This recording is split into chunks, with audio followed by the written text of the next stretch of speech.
आंखें। लेकिन 25 बोल के 18वें बोल में दृष्टि का मतलब हमारी श्रद्धा या विश्वास से है।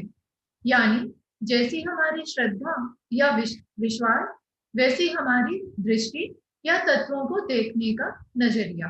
दृष्टि के बारे में प्रशिक्षण के लिए मेरा करवत्त विनम्र निवेदन समरी श्री जयंत प्रज्ञा जी से। वंदामि तमंगसामि।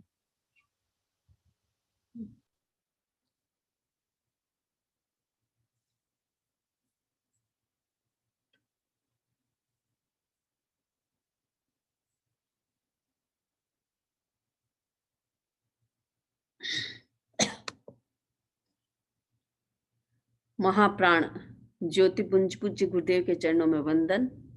उपस्थित भाइयों और बहनों, 25 बोल की चर्चा के दौरान 18वां बोल है दृष्टि 3। दृष्टि जैसा अर्थ बताया अभी, दृष्टि का अर्थ होता है चक्षु, आंखें। दृष्टि का मतलब आंख। आंख से हम देखते हैं, आंख जैसा देखती है व्यक्ति वैसा देख लेता है। आंख अगर परफेक्ट है, आंख अच्छी है तो सब कुछ अच्छा देखेगा। आंख अगर खराब हो गई है, ठीक नहीं है, कम दिखता है, तो व्यक्ति अच्छी तरह से नहीं देखेगा।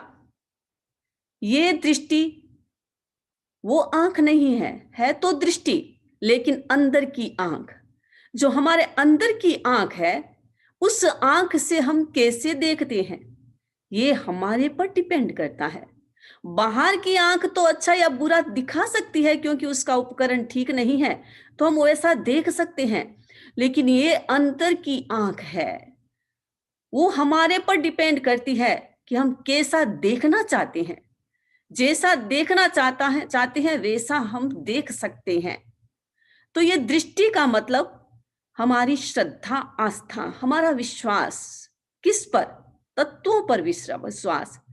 किसी मूवी पर विश्वास नहीं, किसी परिवार के सदस्य पर विश्वास नहीं, अपनी आत्मा पर विश्वास, तत्वों पर विश्वास, जीव में विश्वास, अजीव में विश्वास। ये विश्वास जो होता है, ये श्रद्धा जो होती है, तीर्थंकरों की वाणी के प्रति श्रद्धा, गुरुओं की वाणी के प्रति श्रद्धा, धर्म के प्रति श्रद्धा, ये श्रद्धा है, यही हमारी दृष्टि है। और जितनी जितनी श्रद्धा मजबूत होती जाती है, दृष्टि उतनी उतनी क्लियर होती जाती है। तो दृष्टि 3 प्रकार की है। एक है मिथ्या दृष्टि, दूसरी है सम्यक दृष्टि और तीसरी है मिश्र दृष्टि। 3 प्रकार की दृष्टि। मिथ्या दृष्टि का मतलब जो जैसा है उसको वैसे नहीं देखना, वो है मिथ्या दृष्टि। पदार्थ पड़ा है सामने, अब दूर है, वो हमें दिखाई पूरा क्लियर नहीं देता है, तो हम उसको दूसरी चीज मान लेते हैं। रस्सी पड़ी है, हम उसको सांप मान लेते हैं। सांप दिखाई देता है, हम उसे रस्सी मान लेते हैं। ये है हमारी मिथ्या दृष्टि। मिथ्या दृष्टि का मतलब यही है कि जीव को अजीव मान लेना, अजीव को जीव मान लेना, जो जैसा है उसको वैसा नहीं देखना, जो यथार्थ है यथार्थ को यथार्थ नहीं देखना, ये है मिथ्या दृष्टि। और मिथ्या दृष्टि कैसी होती है? आपने कभी किंसुकी के फूल को देखा होगा।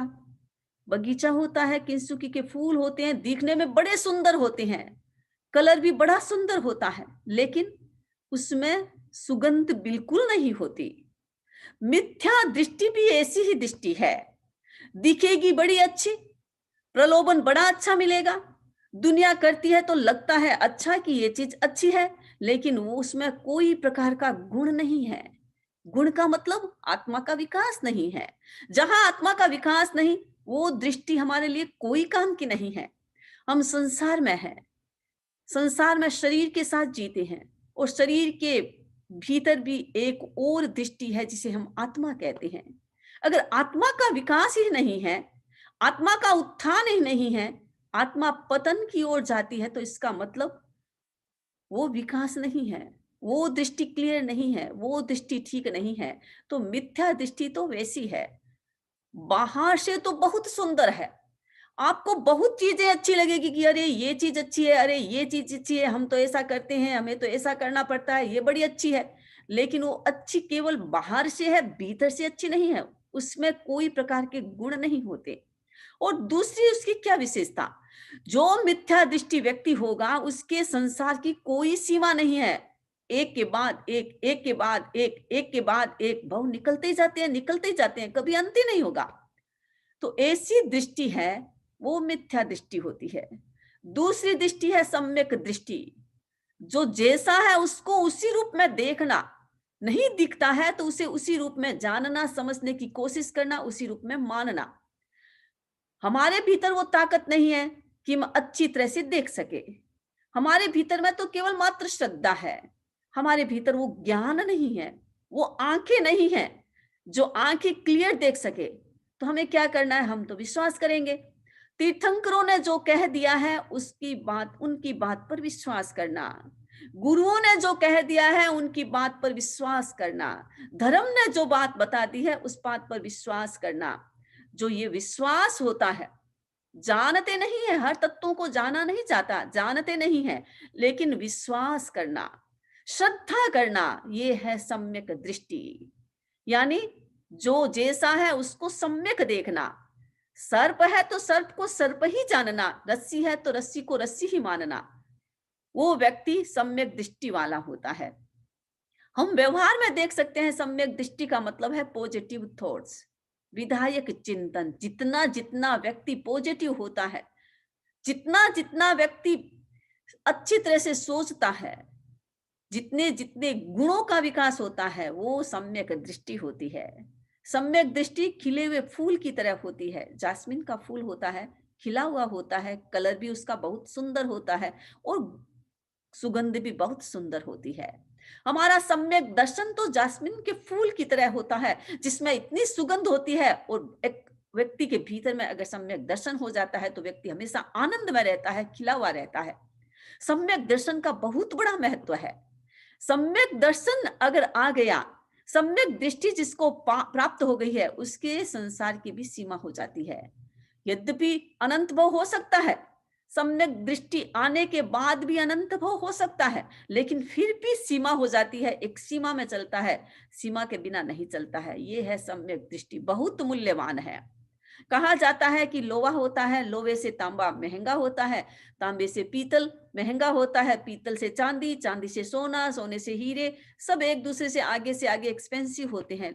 और हीरों से में भी कोहिनूर हीरा एक्सपेंसिव होता है। कहा जाता है कोहिनूर हीरे से भी ज्यादा महत्वपूर्ण एक्सपेंसिव है हमारा सम्यक दर्शन।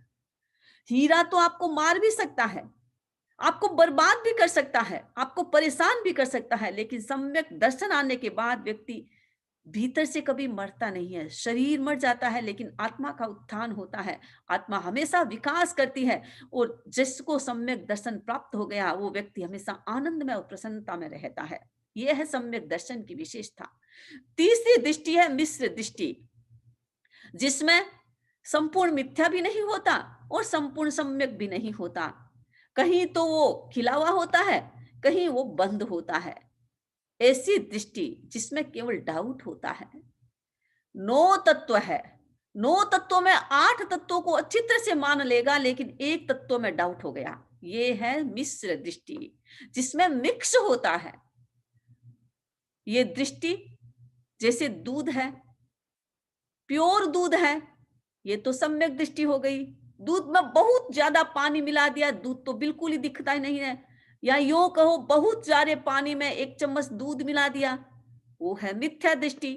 और तीसरी है मिश्र दृष्टि, जिसमें आधा दूध आधे पानी होता है, वो मिश्र दृष्टि होती है, जिसमें व्यक्ति सोच नहीं सकता, केवल डाउट में रहता है, पता नहीं ये ठीक होगा, ये ठीक होगा, ये ठीक या ये ठीक होगा। इस प्रकार की जो दृष्टि होती है वो मिश्र दृष्टि कहलाती है। तो ये 3 प्रकार की दृष्टियां हैं। हमें चिंतन करना है कि हमारे भीतर कौन सी दृष्टि है, और हमें चर्चा करना है सम्यक दृष्टि की, ताकि हम अपने भीतर में सम्यक दर्शन का विकास करें। क्योंकि तत्व ज्ञान सीख रहे हैं तो सम्यक दर्शन आना जरूरी है। सम्यक दर्शन नहीं आया तो तत्व ज्ञान सीखने का कोई मतलब नहीं होगा। इसीलिए सम्यक दर्शन का विकास बहुत जरूरी है। तो हमें इसी को ही समझना है कि सम्यक दर्शन है क्या। सम्यक दृष्टि की प्राप्ति के दो कारण हैं। एक होता है नैसर्गिक सम्यक दर्शन, एक होता है प्रयत्नजन्य। नैसर्गिक सम्यक दर्शन, जिस सम्यक दर्शन के लिए कोई पुरुषार्थ नहीं होता, आत्मा में विकास होता है। या यूं कहे, पहले भव में सम्यक तो आ चुका है, अब केवल उसको पुनः रिमाइंड करना है, रिकॉल करना है, ताकि वो सम्यक तो हमारा वापस प्रकट हो सके। बहुत सारे ऐसे लोग होते हैं जिनको सम्यक दर्शन नहीं होता, लेकिन भीतर से इतने प्योर होते हैं, इतने पवित्र होते हैं, उनको ऐसा जैसे ही एटमॉस्फेयर मिला साधु संतों का, और उनके भीतर में वो सम्यक दर्शन प्रकट होना स्टार्ट हो जाता है। ऐसे सुलभ बोधि जीव कहलाते हैं, जिनको बोधि मिलना बहुत सुलभ होता है, बहुत सरल होता है, बहुत इजीली वो प्राप्त कर सकते हैं। ये नैसर्गिक सम्यक दर्शन होता है, जिसके लिए प्रयत्न नहीं होता। दूसरा प्रयत्न जन्य होता है। सम्यक तो प्राप्त नहीं होता, लेकिन बार बार साधु संतों के संपर्क में जाने से, धर्म के संपर्क में जाने से, तीर्थंकरों की वाणी को सुनने से, गुरु की वाणी को सुनने से उसके भीतर में परिवर्तन आता है। और परिवर्तन आते आते जो मिथ्यत्व का कचरा था वो समाप्त हो जाता है, सम्यक दर्शन की उपलब्धि हो जाती है। तो प्रयत्न से जो सम्यक दर्शन आता है वो भी सम्यक दर्शन है। और एक सम्यक दर्शन होता है जो सहज होता है, आत्मा में उसका भाव होता है, आत्मा में उसका चिन्ह होता है, जिस कारण से जैसे ही बाहर का एटमॉस्फेयर मिला और वो व्यक्ति सम्यक्ति बन जाता है। तो सम्यक दर्शन प्राप्ति के ये दो माध्यम है। अब हम देखेंगे कि ये सम्यक दर्शन आता है, तो सम्यक दर्शन आने के बाद प्रगट क्या होता है, हम कैसे जाने कि हमारे भीतर में सम्यक दर्शन है या नहीं। जब तक सम्यक दर्शन नहीं आता है, दुनिया में व्यक्ति भटकता रहता है, भटकता रहता है। सम्यक दर्शन आने के बाद उसका हर एक प्रयत्न है वो सार्थक होना स्टार्ट हो जाता है। एक मिथ्यत्व व्यक्ति वर्षों तक साधना करता है, लंबी साधना करता है, लंबी तपस्या करता है, भूखा रहता है, लेकिन उसको बहुत कम फल मिलता है, क्योंकि उसके भीतर में मिथ्या दर्शन है। एक मिथ्यत्व है। मिथ्यत्व का मतलब एक पानी है, एक बाल्टी, एक घड़ा है, उसके भीतर में कचरा बहुत है, और उसमें आप पानी डालते जाओगे, डालते जाओगे, डालते जाओगे, वो पानी भी उस कचरे से खराब हो जाएगा। मिथ्या दर्शन तो वो चीज है जिसके आत्मा में सम्यक दर्शन का कोई अवकाश नहीं है या सम्यक दर्शन नहीं है। इस कारण से वो कोई भी क्रिया करता है, कोई भी तपस्या करता है, और उस कारण से उसका जो तप होता है, जो क्रिया होती है, वो क्रिया और तप भी उसका मिथ्या बन जाता है। इसीलिए सम्यक दर्शन होना बहुत जरूरी है, नहीं तो घिसते जाओ, घिसते जाओ, घिसते जाओ, कभी आप पूरा घिस नहीं पाओगे। कभी आपको महसूस नहीं होगा कि मैं कुछ घिस रहा हूं। रात भर अंधा व्यक्ति होता है ना, अंधा व्यक्ति, घटना ऐसे आती है कि एक अंधी बहन थी, रात भर उसने गेहूं पीसे और पता नहीं चल रहा था, वो पीस रही थी, गेहूं पीस रही थी, और इधर एक कुत्ता बैठा हुआ था, वो पीसे हुए आटे को खा रहा था। बहन को पता नहीं कि क्यों अंधी है, पूरी रात उसने गेहूं पीसा। प्रातः काल जब वह पुनः गेहूं के आटे को लेने लगी तो एक मुट्ठी आटा नहीं मिला। ये है हमारा मिथ्या दर्शन, जिसमें चक्षु तो होता है लेकिन भीतर का चक्षु नहीं होता। इस कारण से व्यक्ति को पता नहीं चलता कि वो कर क्या रहा है। वो पूरी रात आटा पीसेगा, लेकिन मिलेगा कितना, एक मुट्ठी आटा। ये स्थिति है। इतनी लंबी तपस्या करे, इतना सब कुछ करे, लेकिन करने के बावजूद भी उसको बहुत कम मिलता है, यानी बहुत कम आत्मा की शुद्धि होती है। आत्मा की शुद्धि ज्यादा है तो बहुत सारी चीजें ज्यादा मिलेगी, पुण्य भी ज्यादा होगा, निर्जरा भी ज्यादा होगी। लेकिन आत्मा की शुद्धि कम है तो निर्जरा भी कम, पुण्य भी कम, और सम्यक तत्व का स्पर्श भी नहीं होगा। मिथ्यात्व में रहेगा, मिथ्या दृष्टिकोण में रहेगा, और मिथ्यात्व का स्पर्श करता रहेगा। इसीलिए जरूरी है कि सम्यक दर्शन की प्राप्ति करना, और उसके लिए हमें अपना ही निरीक्षण करना पड़ेगा कि मैं सम्यक्ति हूं या नहीं। सम्यक्त्व के लिए कहा है कि उसके 5 लक्षण होते हैं: शम, संवेग, निर्वेद, अनुकंपा और आस्तिक्य। ये 5 लक्षण हैं। इन 5 लक्षणों के आधार पर हम जान सकते हैं कि मेरे भीतर में सम्यक्त्व है या नहीं। अब इसकी पहचान कैसे करेंगे? शम का मतलब होता है उपशांत, जिसकी कसाय उपशांत है। हम जानते हैं कि सम्यक दर्शन की उपलब्धि होती है तो तत्व ज्ञान की दृष्टि से अनंतानुबंधी क्रोध, मान, माया और लोभ, ये चारों के चारों समाप्त हो जाते हैं। कसाय का पहिया हिल जाता है, 4 पहिए हैं, एक पहिया कट जाता है, समाप्त हो जाता है। गाड़ी का एक पहिया समाप्त, मिथ्यत्व की गाड़ी का एक पहिया समाप्त, इसका मतलब सम्यक दर्शन की उपलब्धि। अनंतानुबंधी जो कसाय है, अनंत काल से जो आत्मा के साथ चिपका हुआ है, वो कसाय खत्म हो जाएगा। तो इसका मतलब व्यक्ति शांत हो जाएगा, प्रशांत हो जाएगा। कोई भी व्यक्ति उसके सामने गुस्सा करेगा, भयंकर गुस्सा करेगा, वो उसको गले लगाने की कोशिश करेगा, उसे कहेगा कि गुस्सा करना अच्छा नहीं है, वो उससे प्रेम से बात करेगा, वो गुस्सा नहीं करेगा। ये है शम, उपशांत कसाय, कसाय जिसकी उपशांत हो जाती है। हम व्यवहार की दृष्टि में हम ऐसा देखें, जैसे किसी के साथ कोई मनमुटाव हो गया, विचार विमर्श हो गया, मतभेद हो गया, अब उसके साथ लड़ाई झगड़ा हो गया, अब ऐसा मन में आया कि उस व्यक्ति से मुझे बात नहीं करना, तो खमत खावना भी नहीं। हर दिन खमत खावना करना, हर दिन क्षमा याचना करना, नहीं हुआ तो कोई बात नहीं, पक्की आती है, पक्की के दिन करो, पक्की के दिन भी नहीं किया तो भगवान ने कहा चातुर्मासिक पक्की आती है, उस समय करो, उस समय भी नहीं किया तो छम्मसी महापर्व आता है, उस समय खमत खावना करो, उस समय भी नहीं किया तो समझो कि वो आपका सम्यक्त्व है, वो मिथ्यत्व में कन्वर्ट हो गया। धीरे धीरे प्रोसेस चलती है। मिथ्यत्व व्यक्ति धीरे धीरे आगे विकास करता है, सम्यक्त्व व्यक्ति अगर कसाय शांत नहीं है, अनंतानुबंधी कसाय का उदय हो गया और खमत खावना नहीं किया, छम्मश्री महापर्व 1 साल बीत गया, 1 साल के बाद भी खमत खावना नहीं किया तो 1 साल के बाद हमारे आत्म परिणाम मिथ्या बन जाएंगे। वो व्यक्ति सम्यक्त्व से पुनः मिथ्यत्व की ओर चला जाएगा। इसीलिए याद रखना है कि संवत्सरी महापर्व आए उस दिन तो कभी चूकना नहीं है, उसको भी याद करना है। जिसको कभी हमने किसी के साथ कुछ कर लिया है और अभी याद नहीं है, मेमोरी में नहीं है, तो उसको भी याद करके हमें खमत खावना करना है। वैसे तो एक सम्यक व्यक्ति जितना उच्च कोटि का सम्यक तो प्राप्त करना चाहता है तो उसे हर दिन खमत खावना करना चाहिए, हर दिन क्षमा याचना करनी चाहिए, क्योंकि जीवन का तो कोई भरोसा है नहीं। आज है कल होंगे या नहीं, आज आंखें खुली है कल पता नहीं आंखें खुली रहेगी या नहीं। अगर किसी के साथ कुछ हो गया, खमत खावना नहीं किया तो क्या करेंगे, वो मिथ्यात्व को लेकर जा रहे हैं हम साथ में। इसीलिए जरूरी है कि जिस समय जो कुछ भी हो गया, मान लीजिए उस समय नहीं कर सके, मन को समझाए और समझाकर जितनी जल्दी हो सके उतना खमत खावना करेंगे तो हमारा सम्यक दर्शन मजबूत रहेगा, हमारे भीतर में शम रहेगा। इसलिए हमें शम करना है, अपने भीतर में समता का विकास करना है। हमारे भीतर में समता जितनी मजबूत होगी हम उतना ही अधिक शक्तिशाली बनेंगे। तो शम का मतलब उपशम, कसायों को शांत करना, कसायों को उपशांत करना, कसाय उभर कर सामने न आए उसे शांत करना। राजा उदय जब दीक्षा ले रहे थे, दीक्षित हो रहे थे, बहुत भीतर से एकदम जागरूक हो चुके थे।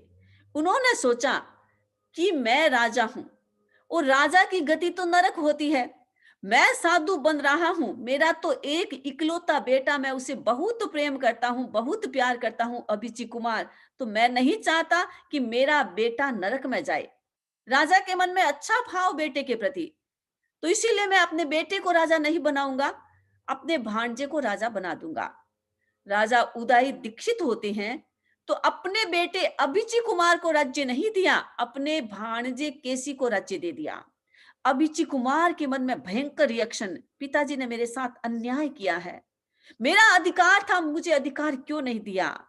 बेटा पिता के स्तर पर नहीं सोच रहा था, पिता धर्म के स्तर पर सोच रहा था, आत्मा के स्तर पर सोच रहा था, लेकिन बेटा बाहर की दुनिया में सोच रहा था। ये व्यवहार होता है, व्यवहार भी महत्वपूर्ण होता है। व्यवहार में हर व्यक्ति को खुश रखना, प्रसन्न रखना, ये भी एक सम्यक दर्शन का लक्षण होता है। राजा ने व्यवहार को नहीं देखा, अपने बेटे को राजा नहीं बनाया, दूसरे को बनाया। अभिची कुमार के मन में इतना रिएक्शन कि अब मैं जीवन भर पिताजी से खमत खावना नहीं करूंगा। रोष आ गया, मेरे साथ अन्याय किया है। अब वो श्रावक धर्म का पालन करता, लास्ट में अभिची कुमार ने अनशन भी किया, लेकिन पिता से खमत खावड़ा नहीं किया, राजा उदय से खमत खावड़ा नहीं किया। राजा उदय तो साधु थे, साधु से मोक्ष में चले गए, लेकिन अभिची कुमार ने खमत खावड़ा नहीं किया। जो व्यक्ति खमत खावड़ा नहीं कर सकता, उसका सम्यक तो कैसे टिकेगा? इसीलिए हमें सोचना है कि हमारे भीतर में इस प्रकार की कसाएं न रहे, जिसके माध्यम से हम खमत खावड़ा न कर सके और हमारे भीतर में मिथ्यत्व पुनः आ जाए। कितनी मुश्किल से सम्यक्त्व की उपलब्धि होती है, कितना घिसना पड़ता है, घिसना पड़ता है, घिसना पड़ता है, कितना श्रम करना पड़ता है, कितना कुछ करना पड़ता है, तब आत्मा के ऊपर जो मिथ्यत्व की परत है वो हटती है। वो एक बार हट गई और हमारी गफलत से, हमारे प्रमाद से, हमारी असावधानी से वो पुनः परत आ जाती है, तो कितनी मुश्किल होती है। तालाब में एक मगरमच्छ रहता था और उस तालाब के ऊपर प्राय काई आती रहती थी, फुफुंदी थी, एकदम काई थी, शेवाल था, जिससे बाहर का सूर्य दिखता नहीं था। मगरमच्छ ने कभी बाहर के सूर्य के प्रकाश को देखा नहीं था। एक बार वो ऊपर आया तो थोड़ी काई हट गई। काई हटते ही उसने देखा, अरे बाहर तो बहुत प्रकाश है, बहुत सुंदर प्रकाश है, बहुत सुंदर वातावरण है, मैं जाऊं अपने परिवार को लेके आऊं, उनको भी ये दृश्य दिखाऊं। मगरमच्छ नीचे जाता है, अपने परिवार को लेने के लिए जाता है, लेकिन वापस ऊपर आया तक वापस वो काई आ गई, तो प्रकाश खत्म हो गया, दिखाई नहीं दिया।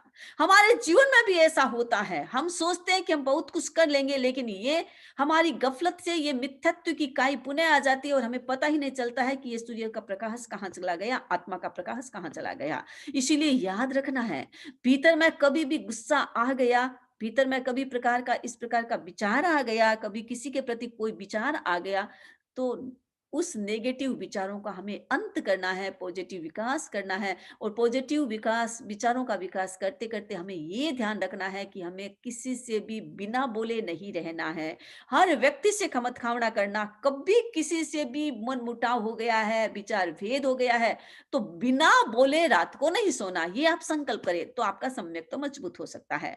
और जो व्यक्ति ऐसा नहीं करता, इसका मतलब वो सम्यक तो मजबूत कैसे रखेगा? इसलिए अपने सम्यक्त्व को मजबूत करना है तो हमें श्रम का विकास करना है। दूसरा है संवेग। संवेग का मतलब है अभिलाषा। किसकी अभिलाषा? संसार की चीजों की अभिलाषा नहीं, अभिलाषा है आत्मा की विशुद्धि की, मोक्ष की अभिलाषा। मुझे अपने कर्मों से मुक्त होना है, मेरी आत्मा का उत्थान करना है, मेरे आत्मा रूपी सूर्य पर जो कालिमा है, जो बादल है, मुझे उस बादलों को हटाना है, मुझे ज्ञान प्राप्त करना है, मुझे अनंत आनंद प्राप्त करना है। ये अभिलाषा जिसके भीतर में होती है, उस व्यक्ति का हर कार्य सम्यक दर्शन से युक्त होगा। हमारी बहनें किचन में काम करती है, किचन में काम करती है। अब किचन में तो सामान भी चाहिए, एक एक साल का सामान ला करके आप अनाज ला करके रख देते हैं, धान ला करके रख देते हैं। अब एक साल का इकट्ठा कर लिया, आटा भी एक साल का, शुगर भी एक साल की, गुड़ भी एक साल का, घी तेल भी एक साल का। अब उनकी टेक केयर करनी पड़ती है, टेक केयर नहीं करोगे तो जीव पैदा हो जाएगी, तो पूरा जीवन उसमें चला जाएगा। जितना ज्यादा घर में सामान रखोगे, उतना ही ज्यादा उसकी सार संभाल करनी पड़ेगी, और साल संभाल नहीं करी तो जीव पैदा हो गए, तो वो और पाप, एक्स्ट्रा पाप। और साल संभाल करेंगे तो धर्म का टाइम नहीं मिलेगा। इसीलिए अपनी सीमा में रखना चाहिए। ज्यादा जितना घर में इकट्ठा करोगे, ज्यादा जितना लाओगे, उतने ही ज्यादा कर्मों का बंधन होता जाएगा, और गफलत उतनी ज्यादा होगी, और जितनी ज्यादा गफलत होगी उतना ही प्रमाद ज्यादा आएगा। प्रमाद ज्यादा होगा तो व्यक्ति अपने आप को भूल जाएगा, तो संवेग तो गौण हो जाएगा, अपनी विशुद्धि गौण हो जाएगी और संसार मुख्य हो जाएगा। इसीलिए जो भी चीजें हम बाहर से खरीद के लाते हैं, उसकी सीमा होनी चाहिए। ठीक है, 15 दिन की लेके आ गए, महीने की लेके आ गए, उससे ज्यादा नहीं रखनी चाहिए। ज्यादा रखने से जीवों की भी उत्पत्ति हो सकती है और प्रमाद भी बढ़ सकता है। आप किचन में काम करते हैं, आजकल इंडिया में तो हर जगह घर में किचन में काम करते हैं, तो खाना तो बना लेते हैं, लेकिन किचन की सफाई है, बर्तन की सफाई है, कपड़ों की सफाई है, तो नौकर चाकर आएंगे। खाना खाया, अब वो काम करने वाली तो इवनिंग में आएगी, सुबह खाना खाया, वो सारे के सारे जूठे बर्तन सिंक में डाल दिए, जीव पैदा होते हैं। को पता है अंतर्मूर्त में जीव पैदा हो जाएंगे, पाप किसको लगेगा? पाप तो हमें ही लगेगा। जो व्यक्ति सम्यक्त होता है उसके भीतर में ये रहेगा कि नहीं, मुझे इस प्रकार की गफलत नहीं करना है जहां जीवों की उत्पत्ति हो सके। उसके भीतर में ये संवेग रहेगा, वो इंतजार नहीं करेगा कि काम वाली आएगी तो काम करेगी। नहीं, मुझे सफाई करनी है, मुझे सफाई करनी है। एक बार मैं अच्छी तरह से बर्तन को धो के रखूंगी तो जीव पैदा नहीं होंगे। ये है सम्यक दर्शन। हमारी बहनों को ध्यान देना है कि किस प्रकार हम बर्तन होते हैं किचन में, जो साफी भी होती है उसकी भी सफाई नहीं करते हैं, उसमें भी जीव पैदा होते रहते हैं। बहुत सारी चीजें ऐसी होती है। आप लोग रेस्ट रूम में जाते हैं, यानी बाथरूम जाते हैं, टॉयलेट यूज करते हैं, स्नान करते हैं, उसकी सफाई पीछे करके नहीं आते हैं तो जीव पैदा हो सकते हैं। आपने मेल निकाला, मेल वहीं बिखरा हुआ पड़ा है, गंदगी पड़ी है, सफाई की नहीं, तो पीछे जो भी आएगा स्नान करेगा उसके मन में रिएक्शन पैदा होगा और उसके मन में कर्मों का बंधन होगा, तो आप निमित्त बन जाएंगे कि आपने गलती की है इसलिए उसके मन में रिएक्शन पैदा हुआ। दूसरी बात, अगर वहां गंदगी छोड़ के आते हैं तो जीव पैदा हो सकते हैं, तो पाप लगेगा हमें। और या मनुष्य की गंदगी से तो मनुष्य पैदा हो सकते हैं। इसीलिए जो व्यक्ति सम्यक्ति होगा ये छोटी छोटी बातों में ध्यान रखेगा कि मुझे अपने किचन को क्लीन करना है, मुझे अपने रेस्ट रूम को क्लीन रखना है। टॉयलेट जाके आए, बाथरूम जाके आए, पानी गिरा के नहीं आए, ऐसे ही छोड़ के आ गए, जीव पैदा हो जाते हैं। अंतर्मुहूर्त कितना छोटा होता है, अंतर्मुहूर्त 2 समय से लेकर के 48 मिनट से एक समय कम अंतर्मुहूर्त होता है। अब ये कभी भी किसी भी समय जीव पैदा हो सकता है। इसीलिए सजगता हमारी बहुत जरूरी है कि हम जहां भी जिसको भी यूज करते हैं उसकी सफाई करके रखें। चीजें बाहर से आते हैं, बाहर कहीं जाते हैं, साधु संतों के जाते हैं, रुमाल लेके गए, आसन लेके गए, माला लेके गए, कहीं रुमाल गिरा के आ गए, कहीं आसन छोड़ के आ गए, याद ही नहीं, पता ही नहीं, ये गफलत होती है। ये जिसमें संवेग नहीं होता वो व्यक्ति ऐसा काम करता है, और जिसमें संवेग होता है वो वैराग्यशील होता है। उसके भीतर में ये वैराग्य होता है कि नहीं, मेरे लक्ष्य के अनुकूल काम होना चाहिए, मेरे लक्ष्य के विपरीत काम नहीं होना चाहिए। आपने देखा होगा कि गांव की बहनें होती थी पहले, गांव में, आजकल तो घर घर में नल आ गया है, पहले गांव में घर में तो पानी होता नहीं था, कुएं में पानी भरने के लिए बहनें जाती थी, तो बहनें कुएं से पानी भर के लाती थी, 1 घड़ा 2 घड़ा 3-3 4-4 घड़ा अपने सिर पर रखती, आपस में बातें करते आती, लेकिन ध्यान उनका घड़े में रहता था कि घड़ा नीचे न गिर जाए क्योंकि सिर पर घड़ा है। जो व्यक्ति सम्यक्ति होगा संसार का काम करेगा, हर काम करेगा, पार्टी में भी जाएगा, शादी में भी जाएगा, धर्म स्थान पर भी जाएगा, घर का किचन का भी काम करेगा, लेकिन वो हमेशा सजग रहेगा कि मैं काम कर रहा हूं लेकिन मेरा लक्ष्य क्या है, विशुद्धि। विशुद्धि, हर काम में विशुद्धि हो सकती है। कभी कभी बहनें क्या है, सुन तो लेती है धर्म की बात, फिर सोचती है काम नहीं करेंगे हम किचन में क्योंकि हमें तो पाप लगता है, हम ये नहीं करेंगे हमें पाप लगता है। पाप प्रमाद से लगता है, पाप अजागरूकता से लगता है, हमारी असावधानी हमें पाप का बंधन करवाती है। इसीलिए काम करते हैं, घर का गृहस्थ का कोई भी काम करे उसमें भी हम सजग रहे कि हमारी आत्मा की विशुद्धि इस काम में कैसे हो सकती है, उसका ध्यान रखे। जिसका लक्ष्य विशुद्धि होती है वो व्यक्ति सम्यक दर्शनी होता है, सम्यक तो उसमें होता है, वो हर कार्य में संवेग रखता है, हर कार्य में जागरूक रहता है। जो जागरूकता है वो हमारे सम्यक दर्शन का लक्षण होता है। तीसरा लक्षण है निर्वेद, अनासक्ति, आसक्ति नहीं, अनासक्ति की भावना। खाते हैं, पीते हैं, सोते हैं, बैठते हैं, उठते हैं, हर चीज को यूज करते हैं, पदार्थ का यूज करते हैं, लेकिन भीतर में अनासक्त। खाने भी में कोई टेस्टी चीज आ गई तो बस आज टेस्टी चीज आ गई तो 1 नहीं 2 खाएंगे, 3 खा लेंगे। इसका मतलब क्या हुआ? इसका मतलब आसक्ति है भीतर में। हमें आसक्ति को कम करना है। अगर टेस्टी चीज, बहुत टेस्टी चीज सामने आ गई है तो आज मैं कम खाऊंगा क्योंकि उसके प्रति मेरे मन में आसक्ति आ गई है। जितना ऐसा सोचेगा व्यक्ति उतना उतना उसका सम्यक दर्शन मजबूत होगा। तो निर्वेद का मतलब है अनासक्ति की साधना करना। राजा जनक मथुरा के राजा थे, बहुत धार्मिक थे, विदेह कहा जाता है क्योंकि उनके को देह के प्रति आसक्ति नहीं थी, अनासक्त राजा थे। एक बार वो प्रवचन किया करते थे, सत्संग किया करते थे, तो सत्संग में एक साधु आया। सत्संग में साधु ने कहा कि महाराज, आप कहते हैं कि अनासक्त रहना चाहिए, आसक्ति नहीं रखनी चाहिए, हमें विश्वास नहीं कि आप आसक्त नहीं हैं। आप कहते तो ठीक है, लेकिन आसक्ति आप में नहीं हो, ये विश्वास नहीं है, क्योंकि इतना बड़ा राज्य है, आपका इतना बड़ा दरबार है, इतने सारे लोग हैं, इतनी संपत्ति है, उसमें कोई व्यक्ति रहते हुए आसक्त न हो, ये संभव नहीं है। मुझे कुछ बात समझ में नहीं आती है, आप मुझे इसका उत्तर दे। तो राजा ने कहा ठीक है, कल दरबार में आना, मैं तुमको उत्तर दूंगा। वो सन्यासी दूसरे दिन आया उत्तर लेने के लिए। तो राजा ने क्या किया, 4 आदमी, 4 सैनिकों जिनके हाथ में तलवार थी, एकदम नंगी तलवार, और खूंखार आदमी, चारों आदमी को उस साधु के आसपास खड़ा कर दिया। साधु ने कहा ये क्या कर रहे हैं महाराज? अरे आपके प्रश्न का उत्तर दे रहा हूं, ऐसे कोई उत्तर थोड़ी दिया जाता है। आप तो इस प्रकार के व्यक्तियों को मेरे चारों ओर खड़े कर दिया जैसे मुझे अभी मार देंगे ये। राजा ने कहा नहीं मारेंगे, अभी नहीं मारेंगे, मार तो सकते हैं लेकिन अभी नहीं मारेंगे, आपको एक काम करना पड़ेगा। उसने कहा नहीं नहीं, मैंने तो ऐसे समाधान ले लिया है आपका, मुझे ये सब नहीं चाहिए। सन्यासी राजा ने कहा कि अब प्रश्न पूछ ही लिया है तो उत्तर तो लेना ही पड़ेगा।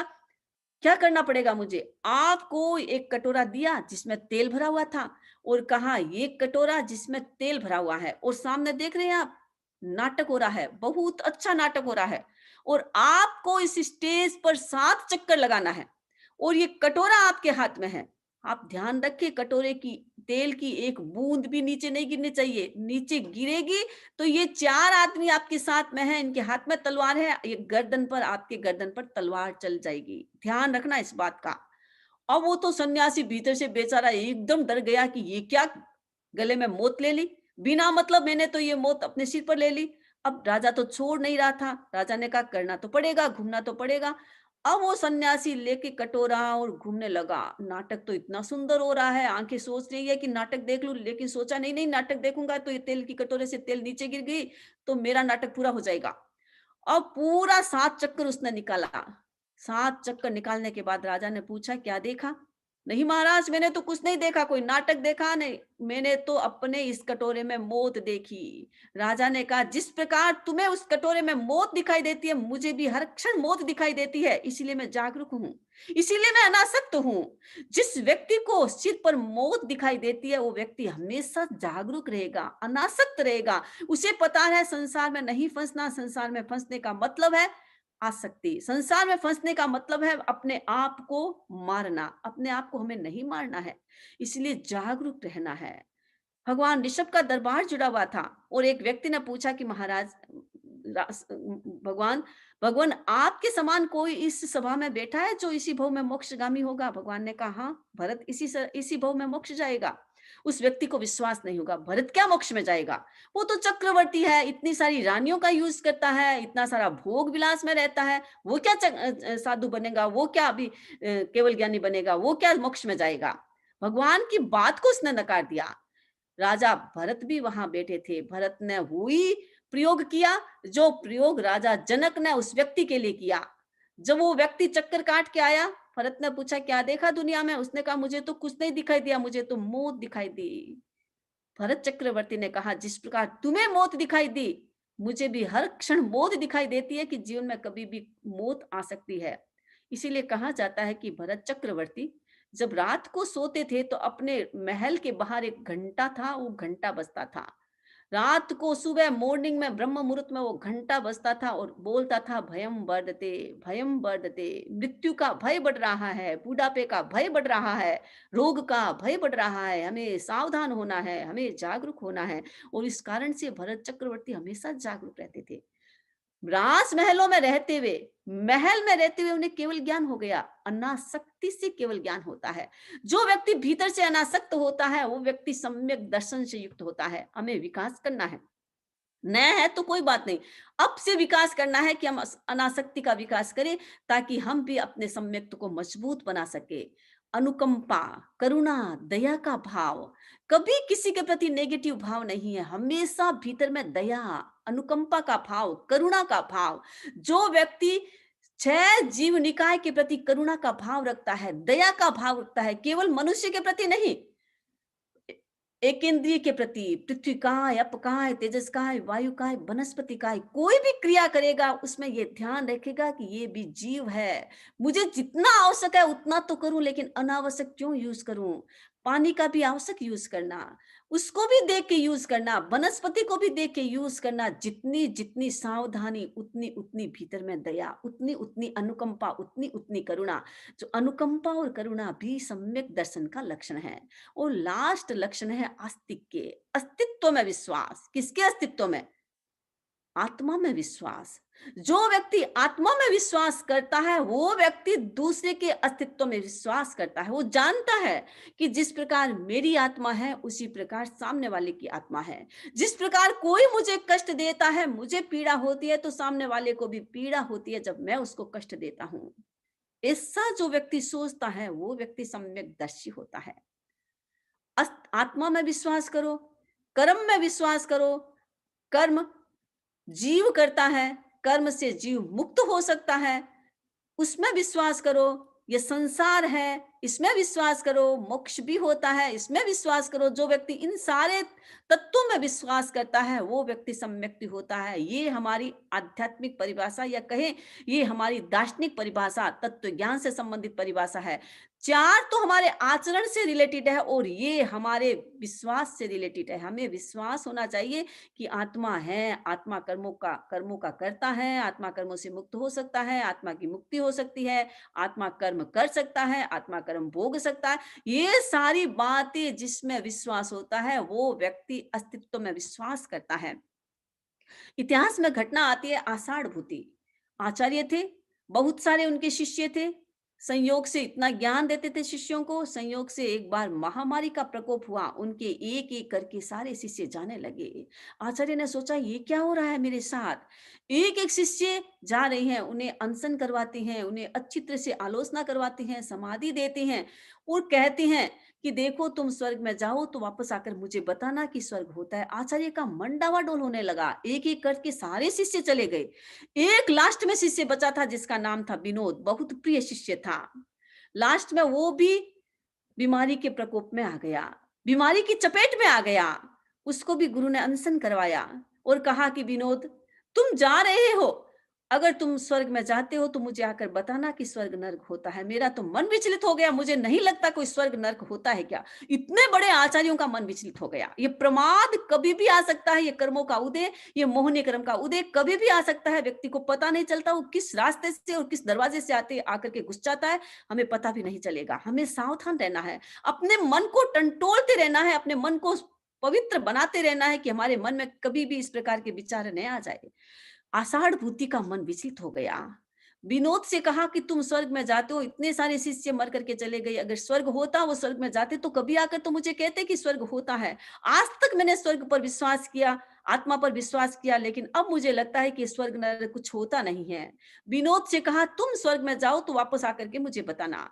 विनोद की भी मृत्यु हो गई। अब इंतजार किया गुरु ने, 1 दिन 2 दिन 3 दिन, विनोद भी नहीं आया। अब इससे एकदम मन विचलित हो गया कि इसका मतलब है कोई स्वर्ग है, कोई नर्क है, कुछ भी नहीं है। ये आत्मा होती है और आत्मा नष्ट हो जाती है, बस इतना ही है। एकदम मन विचलित हो गया और सोचा कि अब साधु जीवन में रहना क्यों? अगर है ही कुछ नहीं, आत्मा ही नहीं है और स्वर्ग नर्क है ही नहीं, तो यहाँ कष्ट भोगने में फायदा क्या? इतने बूढ़े हो गए, 50 वर्ष के हो गए, 50 वर्ष तक संयम जीवन का पालन किया, लेकिन अब मन विचलित हो गया और निकल गए कि मुझे तो अब गृहस्थ जीवन में जाना है। और चल ले, सोचा कि गांव से जाऊंगा तो लोग पकड़ लेंगे।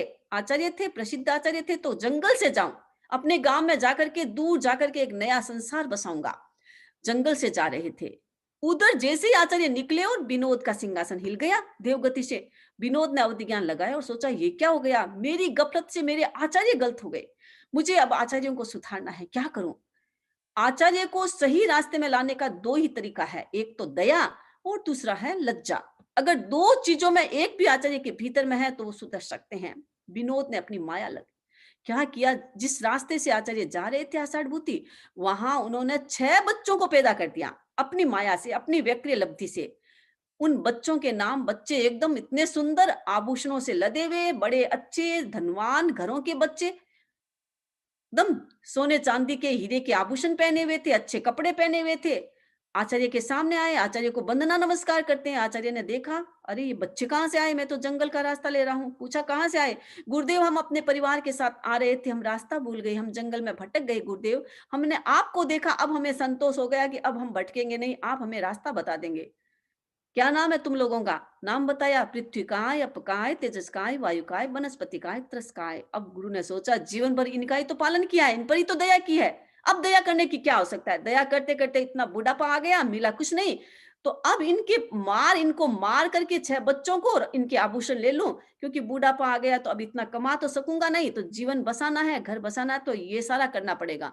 6 बच्चों को मार दिया, एक क्षण में भी कंपन भीतर में नहीं हुआ, दया का भाव नहीं आया। 6 बच्चों के गले को मोस करके मार दिया और सारे आभूषण अपने पात्रों में डाल लिया। अब जाने लगे आगे। विनोद ने देखा कि गुरु के मन में दया तो रही नहीं है, तो इसमें तो ये सजग नहीं हो सकते हैं, चलो देखते हैं कि लज्जा है या नहीं। अब जैसे ही जा रहे थे आचार्य और विनोद ने ऐसी रचना की कि गांव आ गया। अब गांव में वो सारे श्रावक आ गए, गुरुदेव पधार गए, गुरुदेव पधार गए, आज तो हमने इतनी बड़ी पार्टी की है, गुरुदेव हमारे यहाँ व्रत निपजा के जाना है। अब आचार्य ने सोचा मुश्किल हो गई, ये कहाँ से आ गए इतने सारे श्रावक, मैं तो जंगल का रास्ता ले रहा था। अब देखा तो सारे और कहा कि नहीं गुरुदेव, अब हम आपको आगे नहीं जाने देंगे, नहीं नहीं मुझे जाना है, मुझे बहुत दूर जाना है, मैं यहाँ नहीं रुक सकता। अब सब श्रावक घेर करके खड़े हो गए, नहीं गुरुदेव हमारे यहाँ व्रत तो निपटाना पड़ेगा। अब आचार्य तो ना करते हैं, क्योंकि व्रत कहाँ निपटाएं, पात्र खोले तो पात्र में तो सोना चांदी भरा हुआ था, बच्चों के आभूषण थे, और पकड़ करके कस करके पात्र को पकड़ रहे थे, और सारे शिष्य जबरदस्त पात्र को खींच रहे थे। पात्र को खींचा और झोली छूट गई आचार्य के हाथ से, देखा तो इसमें तो आभूषण, सब बोलने अरे ये तो मेरे बच्चे का आभूषण है, ये तो मेरे बच्चे का आभूषण है, ये तो मेरे बच्चे का। आचार्य ने सोचा अब क्या करूं, अब तो इतनी मुश्किल हुई, इतनी लज्जा की अनुभूति, आंखें बंद हो गई है, धरती फट जाए तो उस धरती में घुस जाऊं, अब क्या करूं, मैंने तो सब बच्चों को मारा, ये इनके बच्चे, अब समस्या आ गई। अब एकदम इतनी लज्जा की अनुभूति, अब क्या करूं, एकदम भीतर में ग्लानि हुई, अब क्या करूं। विनोद ने कहा गुरुदेव आंखें खोले। गुरु ने सोचा ये तो विनोद की आवाज है, धीरे धीरे आंखें खोली तो कोई माया नहीं थी, वहां कोई श्रावक नहीं था, विनोद खड़ा था, देव रूप में खड़ा था। गुरुदेव ये मेरी गलती थी जिस कारण से आपने ऐसा जीवन जिया, ऐसा विचार आपके आया, गुरुदेव आप वापस स्थिर हो जाए, स्वर्ग नर्क सब कुछ होता है, आत्मा होती है, आप इस पर विश्वास करते थे, हमको आपने सिखाया था गुरुदेव, अब आप पुनः सजग हो जाए। विनोद के कहने से, विनोद के आने से आचार्य आषाढ़ भूति पुनः संभल जाते हैं, प्रायश्चित करके पुनः अपनी दीक्षा स्वीकार करते हैं। तो कभी भी हमारे भीतर में इस प्रकार का अविश्वास आए तो इस अविश्वास के विचार को हमें फेंक देना है, उसे नहीं रखना है, अपने भीतर में विश्वास पैदा करना है कि मैं नहीं जानता इसका मतलब ये चीज नहीं होती, ऐसा नहीं है, मेरा ज्ञान नहीं है, तीर्थंकरों ने कहा है ये बात सत्य है, मुझे उसको स्वीकार करना है, आंख मूंद करके उसे स्वीकार करना है। जो व्यक्ति अस्तित्व में विश्वास करता है वो व्यक्ति अपने सम्यक दर्शन को मजबूत बना सकता है। तो ये सम्यक दर्शन के 5 लक्षण हैं। हमें निरीक्षण करना है अपना, हमें अपने सम्यक दर्शन को देखना है कि मेरा सम्यक दर्शन कितना मजबूत है, मैं कसायों को शांत कर सकता हूं या नहीं, मेरे भीतर में वैराग्य है या नहीं, मेरे भीतर में सजगता है या नहीं, जागरूकता है या नहीं, मेरे भीतर में आसक्ति है या नहीं, अनासक्ति का विकास हुआ या नहीं, दया का भाव, अनुकंपा का भाव, करुणा का भाव, और आत्मा में विश्वास, तत्वों में विश्वास। नहीं जाने तो भी विश्वास करे, न समझे तो भी विश्वास करे, समझने की कोशिश करे, न समझे तो भी अविश्वास न करे। जो व्यक्ति इन 5 तत्वों को अपने भीतर में रखता है, उनका विकास करता है, तो समझना चाहिए कि वो व्यक्ति सम्यक है। तो हमें अपने सम्यक दर्शन का विकास करना है, तो अपने इन 5 लक्षणों को अपने जीवन में विकसित करने की कोशिश करें, और इनमें कोई भी त्रुटि है तो उसे सावधानी से, सजगता से सोच करके उनका विकास करें, ताकि हम अपने सम्यक दर्शन को मजबूत कर सकते हैं। तो मैंने सम्यक दर्शन के लक्षण की चर्चा की, आगे की चर्चा हम आगे करेंगे। आज सम्यक दर्शन या कोई भी क्वेश्चन है तो आप उसको पूछ सकते हैं, इसके बाद मैं अपनी बात को संपन्न करती हूँ। बहुत बहुत कृतज्ञता वंदना आपके प्रति, बहुत ही सुंदर ये प्रशिक्षण है। हम सभी अपने अंदर अंतर्दृष्टि से देखेंगे कि हमारे अंदर कौन से लक्षण है, कौन से लक्षण कमजोर है और कौन से लक्षण नहीं आए हैं अभी तक सम्यक्त्व के, तो हम उन्हें लाने का, मजबूत करने का प्रयास करेंगे। अब आज की जिज्ञासाएं, ओनिका जैन, उनके बाद प्रमिला जी। ओनिका जैन, आप पूछिए। नामी नमम सामी। हमारा प्रश्न है कि अरिहंत भगवान संगी है या असंगी है? अगर दोनों ही नहीं है तो फिर क्या है? संगी असंगी जीव होते हैं। जीव के यानी संसारी जीव संगी असंगी होते हैं। तीर्थंकर तीर्थंकर के रूप में थे तब तो संगी थे, तीर्थंकर से सिद्ध बन गए हैं तब अब नो संगी नो असंगी हो गए। यानी उनके शरीर नहीं है, ये शरीर के रूप है। शरीर में मन होता है तो मन से संबंधित है, जो मन से पैदा होता है यानी जो मन से काम करता है वो संगी है। तीर्थंकर तो मन से काम करते नहीं है, और सिद्धों के तो मन या शरीर भी नहीं होता, शरीर में मन होता है, उनके शरीर ही नहीं होता है, तो संगी असंगी की बात नहीं है, इसलिए वो नो संगी नो असंगी है। प्रमिला जी, उनके बाद सीमा जी कोठारी। वंदामि नमस्तामि समनी जी, मेरी जिज्ञासा यह है कि हमारे यहाँ साधु संतों का आवागमन बहुत कम होता है, लेकिन दूसरे समाज के जैसे स्थानकवासी, मंदिर आदि के साधु संत आचार्य आते रहते हैं और उनका प्रवचन चलता है, तो उनमें हमको जाना चाहिए या नहीं?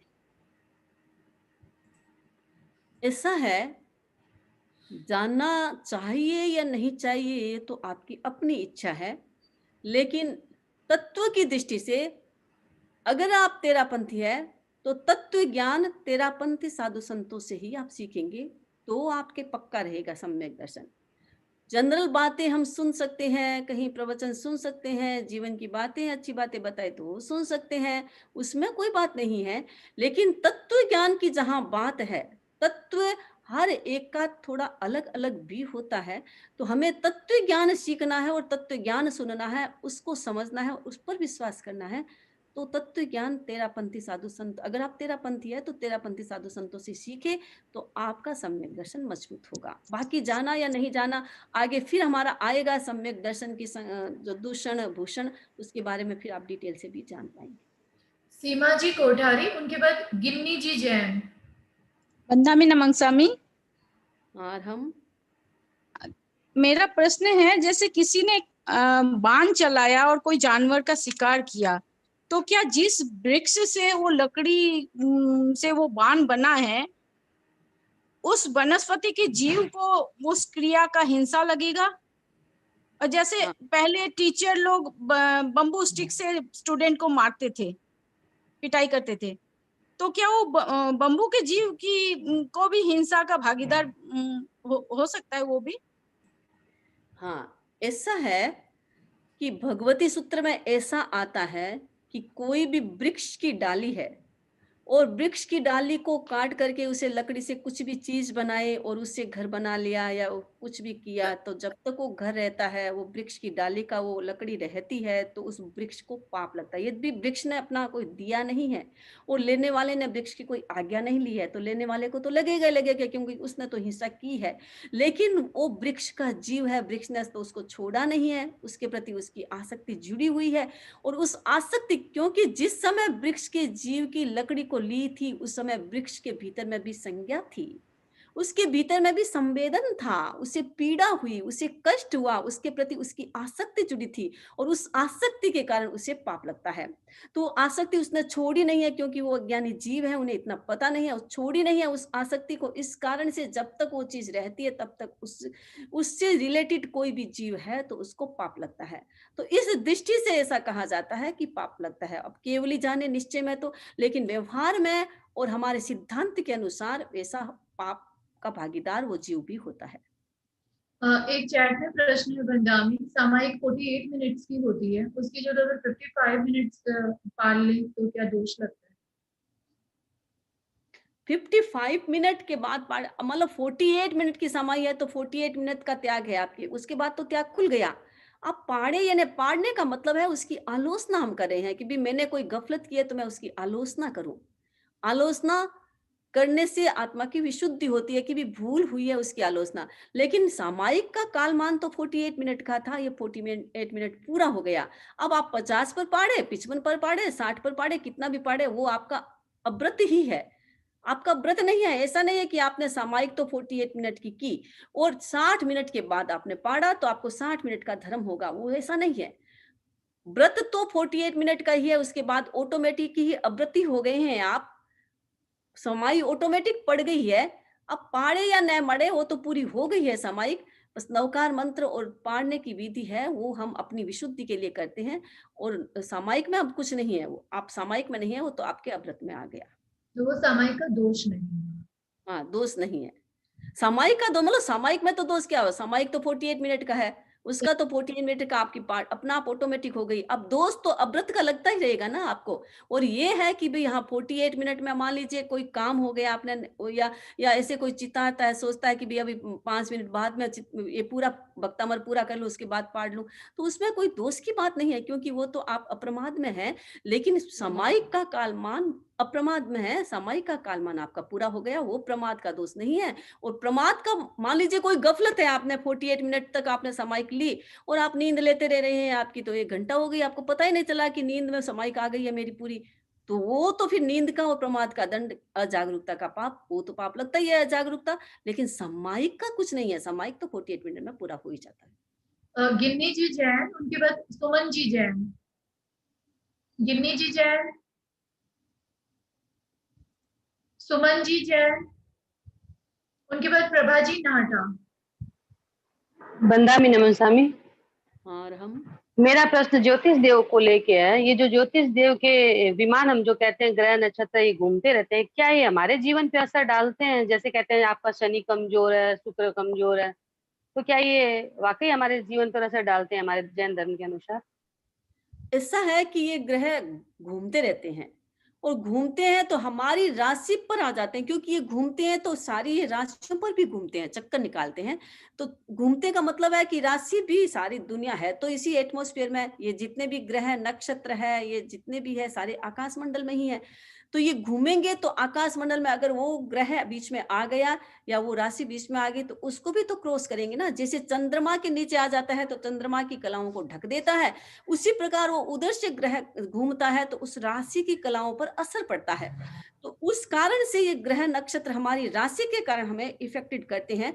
लेकिन ऐसा है कि नमस्कार महामंत्र में या अपने धर्म में नमस्कार महामंत्र का मुझे पता चलता है कि मेरी राशि पर यह ग्रह आ रहा है, तो मैं नमस्कार महामंत्र की साधना करती हूँ, तो मेरा एटमॉस्फेयर या मेरे बाहर का कवच इतना स्ट्रोंग हो जाता है कि बाहर की नेगेटिव रेज है वो नहीं आएगी। क्योंकि नहीं तो इन ग्रहों पर नेगेटिव रेज भी तो आती है ना, पॉजिटिव नेगेटिव, ये भी तो जीव है और ये भी प्रकाशवान है बाहर, तो उनके पर भी नेगेटिव और पॉजिटिव रेज आती है। तो नेगेटिव रेज जब आती है तो हम उससे रिलेटेड है, यानी हमारे ग्रह नक्षत्रों से पॉजिटिव या नेगेटिव रेज मिलती है तो वो इफेक्टेड कर सकती है।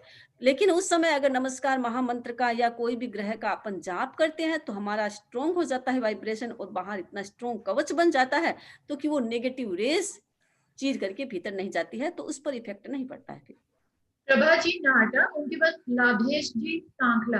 बंदामी नमन स्वामी। और हम मेरी जिज्ञासा अनुकंपा से संबंधित है। अनुकंपा सावध्य कैसे हो सकती है? अनुकंपा 2 प्रकार की है। आचार्य भिक्षु ने 2 प्रकार की अनुकंपा की व्याख्या की है, एक निर्वध्य एक सावध्य। सावध्य का मतलब आपके घर में आपके परिवार के लोग हैं, अथवा कोई भी भिखारी आपके घर में आ गया भीख मांगने के लिए, आप उसको रोटी देते हैं, अनाज देते हैं, तो ये सावध्य अनुकंपा है। क्योंकि निर्वध्य अनुकंपा का मतलब है असंयमी का पोषण नहीं करना, संयमी का पोषण करना। कोई व्यक्ति निर्वध्य अनुकंपा है, कोई व्यक्ति हिंसा कर रहा है, आप उस पर दया करते हैं, उसे हिंसा से बचाते हैं, तो ये आपकी निर्वध्य अनुकंपा हो गई। लेकिन सांसारिक कामों में उसको मतलब वो सांसारिक कामों में उसको सहयोग देते हैं, सामने वाले को जो भी है सांसारिक क्रिया जो भी है उससे किसी की दया अनुकंपा करते हैं, उससे सहयोग देते हैं, तो ये सावध्य है। मान लीजिए कोई भिखारी आपके पास आया कि मेरे पास अभी रुपए नहीं है, मुझे इतने रुपए दे दो, आपने उसको रुपए दे दिया, आपने सोचा कि चलो दया कर लेता हूँ, दया नहीं, वो निर्वध्य नहीं, दया नहीं है, सावध्य दया है। और आग अगर साधु भिक्षा के लिए आ रहा है, आप साधु को गोश्री बनाते हैं, तो ये निर्वध्य है। क्योंकि संयमी का जहां पोषण होगा वो निर्वध्य अनुकंपा होगी, और जहां असंयमी का पोषण, असंयम का पोषण होगा वो सावध्य अनुकंपा होगी। वंदामी नमन स्वामी। एक प्रश्न पूछना था। आज हमारी अखिल भारतीय महिला मंडल की ओर से एग्जाम हुई थी कर्म के ऊपर, तो उसमें ऐसा बताया था कि जब हमारे आयुष्य कर्म का बंद है, अगर हमारे अध्यवसाय तीव्र होते हैं तो एक समय में आकर्षण एक ही प्रयत्न में आयुष्य कर्म का बंध हो जाता है। अगर थोड़ा मंद अगर अध्यवसाय होते हैं तो 2 बार में, और ज्यादा मंद होते हैं तो 2, 3 यानी 3, 4, 5 यावत 8 आकर्ष में आयुष्य कर्म का बंध होता है। तो ये आयुष्य कर्म का बंध तीव्र अध्यवसाय में होना चाहिए या मंद अध्यवसाय में?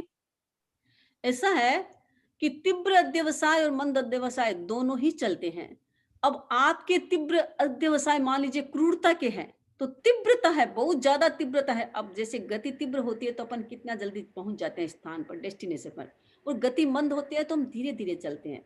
कोई व्यक्ति जल्दी जल्दी खा लेता है, पूरा जल्दी खत्म कर लेता है, कोई व्यक्ति धीरे धीरे खाता है तो आधे घंटे से 1 घंटा लगाता है टाइम। वही चीज इसमें है, हम तीव्रता के साथ हमारा अध्यवसाय बहुत तीव्र होता है तो जल्दी आयुष्य का बंधन होता है, क्योंकि जितने पुद्गल ग्रहण करने हैं फटाफट आ जाएंगे। और धीरे धीरे है तो मेरे विचारों में भी चंचलता है, मेरा विचारों में स्थिरता नहीं है, मेरे विचार धीरे धीरे हैं, बदल रहे हैं। तो विचारों का इंतजार करेगा आयुष्य भी। इस समय अब मेरा आयुष्य का बंधन हो रहा है, मान लीजिए स्टार्ट हो गया, लेकिन मेरा विचार चेंज हो गया, फिर विचार बदला, विचारों में अस्थिरता है तो आयुष्य का बंधन धीरे होगा। विचारों में स्थिरता आ गई है तो आयुष्य का बंधन जल्दी हो जाएगा। तो ये तीव्र और अध्यवसाय ये भी ऐसे ही चलता है कि विचार धीरे धीरे चलता है। जैसे उदाहरण देते हैं, जैसे गाय होती है, मूत्र करती है, एक गाय है तत्काल वहां पर मूत्र कर देती है, पूरा का पूरा मूत्र एक समय में कर देती है। एक गाय होती है धीरे धीरे मूत्र करती है, यहाँ थोड़ा किया फिर आगे गई, फिर थोड़ा किया आगे गई, फिर थोड़ा किया। तो इसका मतलब है स्थिरता नहीं होती है, विचारों में स्थिरता नहीं होती है तो आयुष्य का बंधन मान लीजिए होना स्टार्ट हो गया और विचारों में चंचलता आ गई तो फिर धीरे धीरे बंधन होना स्टार्ट हो जाएगा। तो तीव्रता और मंदता अच्छी और बुरी दोनों तरह से हो सकती है, बुरी भी हो सकती है और अच्छी भी हो सकती है। तीव्र जितना तीव्र रहेगा, विचार रहेगा, आयुष्य का बंधन उतना जल्दी होगा, क्योंकि आयुष्य बंधन के लिए तो अंतर्मुहूर्त होता है ना। तो अंतर्मुहूर्त में किसी के 2 समय में हो गया, किसी के 4 समय में हो गया, किसी के 48 मिनट से थोड़ा कम में हो गया। प्रीति जी सुराना।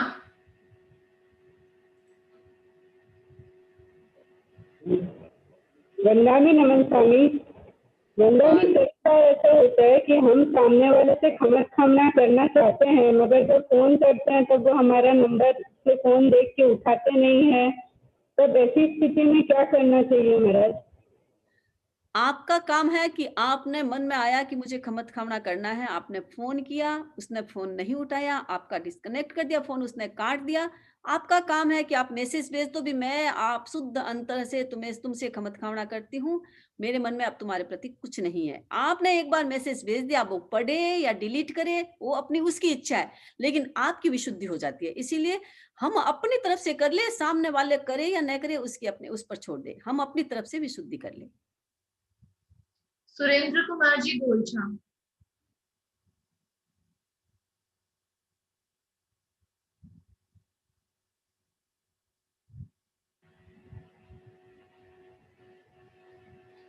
पुष्पा जी बैद। बंदामी नमक स्वामी। मेरे 2 क्वेश्चन है कि जैसे बक्तामर और माला और फेरते हैं तब हम लोग बोलते हैं कि भगवान मुझे ऐसे शक्ति दो कि मैं आपकी आराधना कर सकूं, तो इसमें हमको क्या ये दोष लगता है क्या? और दूसरा क्वेश्चन है कि जैसे बाथरूम और जाते हैं तो उसमें थोड़ा सा पानी गिरा दिए, पानी का स्पर्श हो गया तो फिर भी उसमें जीव पैदा हो जाते हैं क्या? पहला है कि हम शक्ति मांगते हैं, हम किससे? हम तो ये विश्वास तो करते हैं कि भगवान तो कोई होता नहीं है, मेरी आत्मा ही भगवान है। और तीर्थंकर जो हमारे भगवान हो गए वो हमें कुछ देने वाले नहीं है। तो हम किस लिए कहते हैं कि मैं जो कुछ भी करी हूँ मुझे ऐसी शक्ति मिले, उसमें भौतिक इच्छा की कामना नहीं करना है, मेरा आध्यात्मिक विकास हो, मेरा आध्यात्मिक उत्थान हो, मेरे कर्म कम हो, मेरी विशुद्धि बने, इसकी कामना करे कि मुझे वो शक्ति दे जिससे मैं बुरा काम नहीं कर सकूं, अच्छा काम करे, तो उसमें कोई दोष की बात नहीं है। और दूसरी बात है कि आप रेस्टरूम यूज करते हैं, पानी आपने थोड़ा गिराया, लेकिन अगर पानी थोड़ा गिराया और बाथरूम ऊपर से साफ नहीं हुआ है तो थोड़ा, कभी कभी लोग ऐसे सोचते हैं ना कि बाथरूम जाके आते हैं गंदगी छोड़ के आ जाते हैं, पानी गिराएंगे तो जीव मरेंगे। अरे गंदगी तो तुमने पहले कर दी तो जीव तो पहले ही खत्म हो गए, खराब कर दिया तुमने, और अब गंदगी और छोड़ते हैं तो और जीव पैदा होंगे। इसलिए सफाई कर दो, जितना ज्यादा पानी, इस जरूरी नहीं है कि ज्यादा पानी गिराएं, लेकिन जितनी आवश्यकता है उस टॉयलेट को साफ कर दो। बाथरूम जाते हैं तो क्योंकि अंदर तो उस खड्डे में जाएंगे तो अब वो खड्डे में तो हवा लगती नहीं है, तो वहां जीव ऐसा पैदा होने का चांस नहीं है। लेकिन बाहर से हमारा जो टॉयलेट है वो गंदा नहीं रहना चाहिए। हमने गंदगी की है तो उसको क्लीन कर दे, और अंदर भी उसको अच्छी तरह से क्लीन करे कि हमारा दिखना नहीं चाहिए। हम बाहर छोड़ के आते हैं तो बाथरूम या टॉयलेट दिखता रहता है, तो उसमें क्या है, वो ऊपर पड़ा है, तो इसका मतलब उसमें तो हवा लग रही है, उसमें जीवों का चांस है, पैदा होने का चांस है, तो वो क्लीन करे ताकि जीवों का चांस न हो पैदा होने। वंदामी नमस्कार, सुरेंद्र कुमार बोलছে। हाँ, हम किसी ने यदि चोरी नहीं की और उस झूठा उस पर इल्जाम लगा हो तो वो कलंक मतलब क्या, तो चोरी नहीं की? हाँ, वो ऐसा है कि पहले कुछ किया होगा, उस समय ये सोचे कि मैंने इस भव में तो कुछ किया नहीं है, यहाँ कोई अतीत में कभी किया होगा जिसका मुझे फल मिल रहा है, भुगत रहा हूँ। कर्म तो कभी भी उदय में आ सकता है, तो हमने किसी पर लांछन लगाए। इसलिए ये ध्यान देना जरूरी है कि हम किसी पर, जरूरी नहीं है कि इस भव में हम लांछन लगा दे, कभी किसी भव में किसी पर लांछन लगाया है। मान लीजिए कोई ने चोरी नहीं की है, हमने उस पर आरोप लगा दिया है, तो वो कर्म तो हमें भी भुगतना पड़ता है। तो वो इंटेंशन के आधार पर होता है कि हम ध्यान रखें, हम किसी पर लांछन न लगाए, किसी पर, तो वो कर्म हमारे न बंधे। तो अभी मान लीजिए कुछ भी नहीं किया है, लेकिन हमारे पर आ गया है लांछन की ये चोरी तुमने की है, तो इसका मतलब है मैंने, अभी तो मैं शुद्ध हूं, मैंने एकदम भीतर से एकदम शुद्धि है, मेरे कोई भी नहीं है, और उसको समता से भोग लेंगे तो वो कर्म आपको दिक्कत नहीं देगा। अगर समता नहीं है तो नए कर्मों का फिर बंधन हो जाएगा। तो पहले जो कर्म किए हैं, किसी पर हमने लांछन लगाया है, किसी पर ब्लेम लगाया है, तो वो हमें कर्म भोगना पड़ता है। तो वैसा कर्म बंध गया है तो फिर वो हमारे भी उदय में आ सकता है। तो इस भव का हो जरूरी नहीं, और इस जन्म का हो जरूरी नहीं, अनेक भवों से भी हमारे साथ चलता है, पता नहीं किस भव का थोड़ा भी हमारे भीतर में रह जाता है, तो कर्म तो निकलना ही होता है, उसका टाइम पीरियड आ जाता है, तो ऐसा होता है। तो ऐसा भी हो सकता है कि पहले कहीं किया होगा, लांछन लगाया, इसीलिए हमारे पर ये आरोप आता है। बहुत बहुत कृतज्ञता।